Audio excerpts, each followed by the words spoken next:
Well, hi, everybody. You're listening to Caregiver Crossing, a podcast brought to you by Joy's House. We're happy that you're here. If you don't already know, we should be very clear that Caregiver Crossing is the podcast that was created just for you, the caregiver. I'm Tina McIntosh. I'm Terry Stacy. We're here every week with experts from across the country, providing comfort, resources, and joy to our caregivers. The podcast serves to embrace family caregivers of today and also for tomorrow. So thank you all so much for being here. Tina? More than 21 million people provide unpaid care for millions of people living with dementia in the U.S. With input from caregivers, researchers from Regenstrief Institute, Indiana University, and the University of Wisconsin, and Purdue University, we're developing and testing Helping the Helpers. It's a user-centered, evidence-based app to support dementia caregivers as they help manage medications, which very often multiple drugs for various conditions of individuals who can't do that independently like they used to.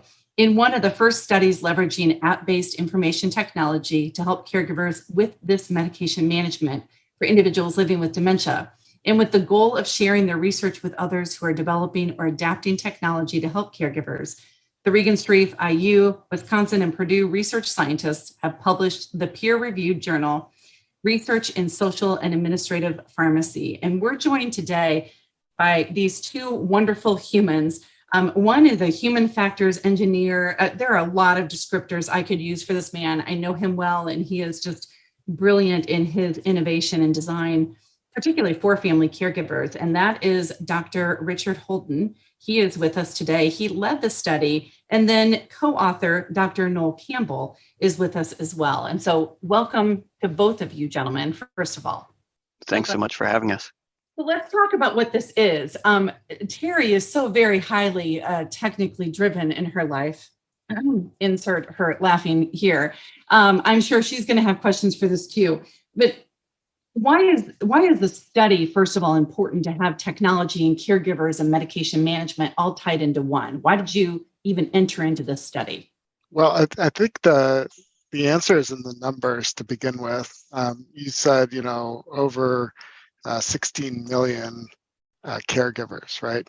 Now that's today. And in just a few years, we're going to have, close to that many people with dementia or Alzheimer's disease. And the numbers just don't support that. So as the number of caregivers goes down, the number of patients, people living with dementia goes up, the numbers don't balance. So how do we solve this massive shortage of human power to support the people with dementia? I think a lot of it is going to be around supporting those people with technology.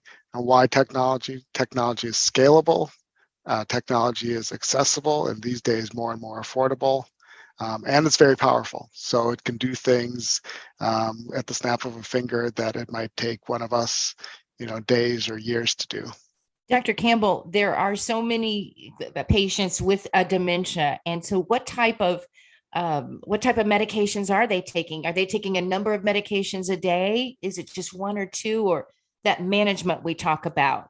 Yeah, it's a great question, and the context here is particularly important. We've known for a long time that managing medications for an individual who's cognitively intact is challenging.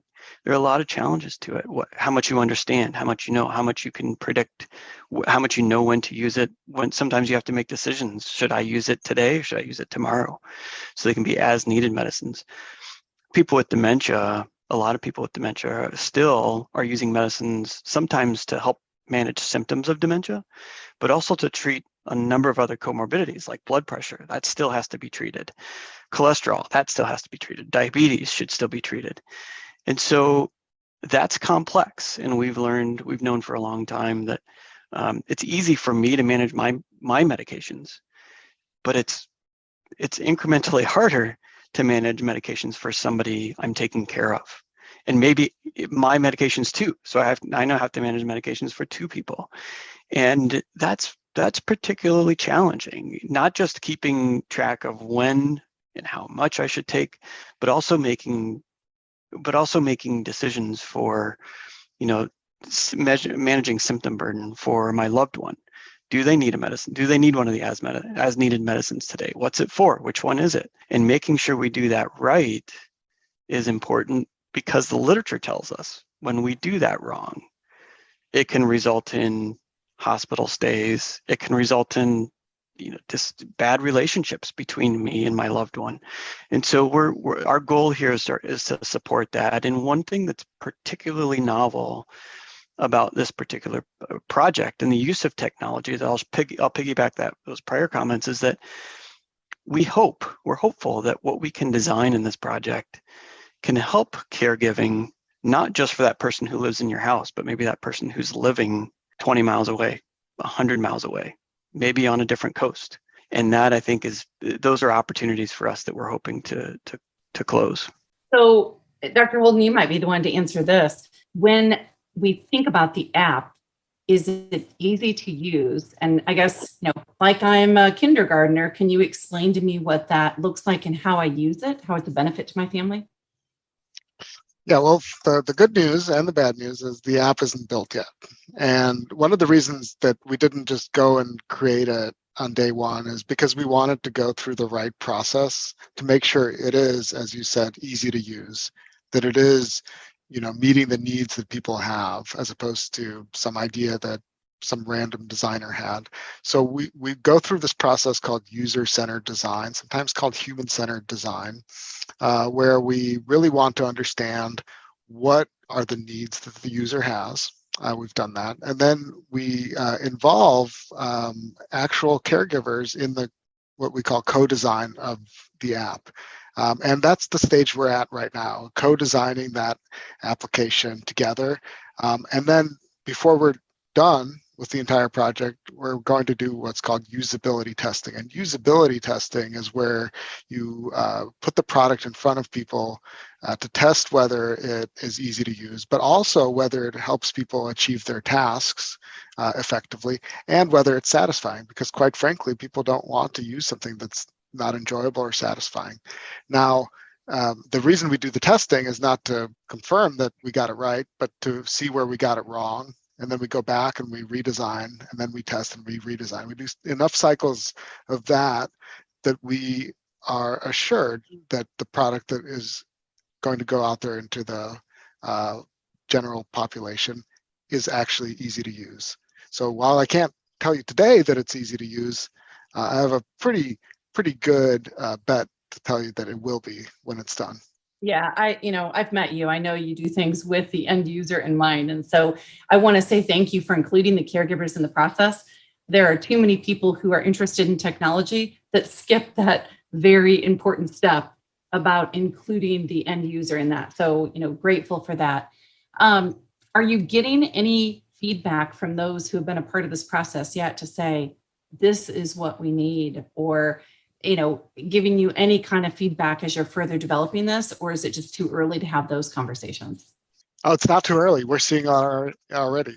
So number one, we know that there is no such tool out there. Now, this is something we knew ahead of time by scanning around, looking at the literature, downloading all the apps for dementia caregivers we could get our hands on. We just published a paper evaluating every single one of the 17 apps currently available on the market.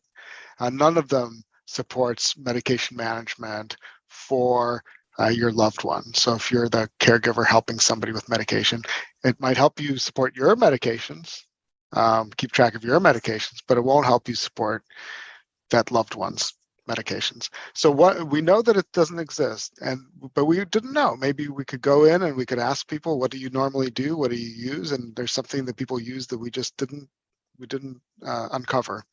It turns out that people are not using existing technologies that are made just for this. Now, they are putting together a number of things. People are clever and creative and innovative. So some people are using their calendar on their phone, right? And their alerts. Some people are using pieces of paper. We see that a lot. Some people are using monitoring technologies.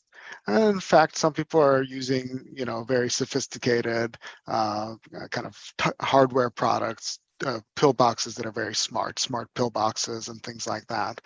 But as a matter of fact, nobody has a product that is designed just for caring for somebody with dementia around their medications, medication safety, and medication appropriateness. So we are hearing among those who get the sense and they understand from the work we do that we are building something, they're excited because it's missing in their life. Just yesterday, just yesterday, our neighbor who we're kind of looking after, she's 85 years old. She's alone in her home trying to stay independent, but she's also losing her sight. And she called and she said, could you come and take a look at this? And she's taking multiple medications. And she had in her hand, when we got there, she had one of the fresh packs that keep the vitamins or keep the medications fresh. And she had fallen next to a salt packet that fell out of her fast food bag. And so she was licking the fresh pack and said, this doesn't taste like what I think should be salt. Can you tell me what this is? So we're looking for fail safe. And you talk about the safety of all of this. Is there really anything, including this app, that is fail safe? Is there a backup to help if there's something goes wrong? Yeah, I'll defer a little bit to my pharmacist colleague, but I will begin by saying no app will, surveil your medications for you or tell you their content or kind of put them in your mouth, right? The nice thing about apps is that they support the human being. The unfortunate thing about apps is that they're not robots. They don't do it for you. So you still have to have a human being in the loop. Our goal with this technology is to really empower and support the caregiver as much as possible. But if the caregiver doesn't have the basic ability to, for example, fill a pill box or read a label, that's where other help needs to come in. And I think apps are limited in some ways. One of the ways that they're limited is that you still depend on a human being, and that's not a bad thing, but it could be a risky thing. I will jump in here. I know we have to wrap up, but I want to take a moment to ask both of you, what thrilled you the most about developing this app and what is to come with it? It's a great question. I think for me, and I'll try to be brief here, I think what's going to be novel and what excites me is we're giving people what they need. And the process here and the methods that Dr. Holden, our experts in, are getting from the user what that needs to be. And in my mind, if I would sit down and design this app, there are a lot of things that I think it could do, should do, right? QR scan code that salt packet to make sure we know what that is. While it may not be something that can be done now, we're really happy to have the support to develop the product for what we need now. But I think the capabilities of it in expanding beyond what we think of, we're not going to put a tunnel vision on what we think that the product is going to do, but have the ability to do as much as we can now, and hopefully in the future could just continue to expand it and make it a comprehensive medication management source that's helpful, usable, and helps people make decisions much more comfortably. That is Dr. Richard Holden along with Dr. Noel Campbell. They've been our guests today here on Caregiver Crossing. The future app is coming, helping the helpers. Thank you both so very much for coming in and talking about this, because it's very exciting news. And thank you both for what you're doing. And as we close the show, we'd like to remind our listeners that they can contact Tina McIntosh for more information and resources to help you through this journey of caregiving at tina@joycehouse.org. And Tina, we've got some fantastic sponsors. Caregiver Crossing, of course, supported by AARP. They are leading a revolution in the way that people view and live life after 50. We love that they're working to empower people to choose how they live as they age. Until next time, everybody, thanks for listening today to Caregiver Crossing. Take good care of each other.